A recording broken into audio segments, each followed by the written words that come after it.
2020, the year of lockdown, a year where we've spent more time indoors than we have doing anything else, a year that has been difficult for everyone. We've adapted, we've stayed home, we've clapped, we've protested, we've connected, and we've thrived. We're a group of young people who has joined together with the help of StreetGames and the Report Academy to complete online training so we can bring you this film about our experience of summer in Newcastle during the pandemic. How has your lockdown been? Interesting. My life has changed a lot since lockdown. At some points, I'm not going to lie, Liana, I felt like I'm in a washing machine. But we've managed to get loads of cool stuff done as well. So I'm sure, like everybody else, everybody will have missed all the hugs and seeing everybody. And I think not having that physical contact must be just very, very difficult for everyone. I mean, working from home is a great distraction, actually, because it's been a new learning process. But it's quite nice, weirdly enough, to have solace in the fact that everybody else is going through the same thing. It's had huge impact, I mean, on everybody. But as you know, everybody went into lockdown, so the schools closed initially. But as you can imagine, all the schools for children, you know, with specific needs and disabilities, they were closed.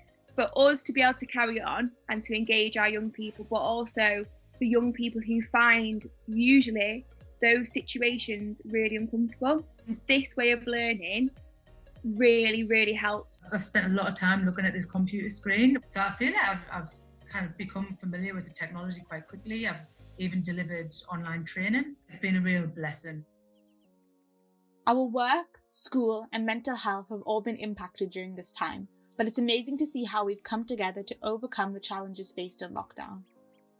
Technology has been crucial during these times. We've needed it to work, to learn, to educate ourselves, and to stay connected with our loved ones. We're lucky we're living in 2020, even if we're ready for a break from our screens. So many people were separated and unable to see their friends and their family.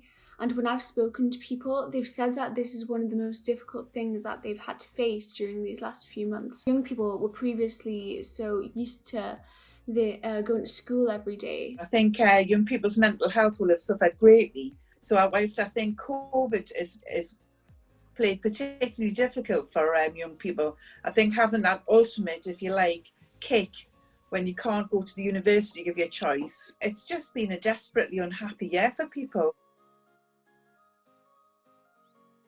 Racism has been an important part of our lockdown journey.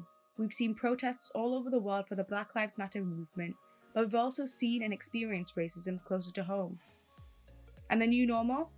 We're not 100% sure what this looks like, but we remain hopeful. Hopeful for a positive change. Hopeful to be able to see our friends, family and peers again. And hopeful for a better, brighter and equal future for all. I just hope that this year people educate themselves and really educate themselves and go beyond being performative, go beyond saying, oh, I'm not racist, and go on to saying, I'm not racist and I'll educate myself. When I look back at my mother and I look at me, we're from two different generations, yet we're still encountering the exact same thing. In the future, I do hope that it's not only about like Black kids learning about their history, it's about white kids, it's about all people, it's about everyone. Working from home is an interesting one in itself for all industries, where possible. For a lot of people, they've had new experiences as well, you know, having to cover other people's jobs. I think for some people, it's shown them just how resilient they are. I think it's helped some of people's confidence as well. I think lockdown's been difficult enough without having to try and change the world. Yeah.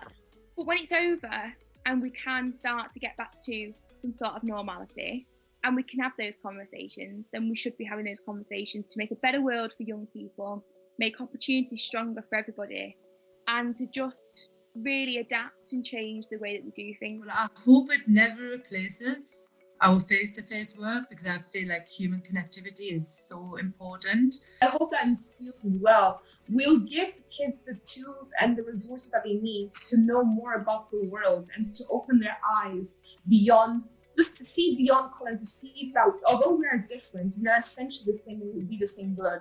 And I hope one day people will realize that. The movements that are happening, all these conversations that are happening, you guys are the forefront of that, and we need you to lead the way. we should be allowing them to go into work placements, you young people to go into work placements and say, this is the new way of working, this is how we should be doing things.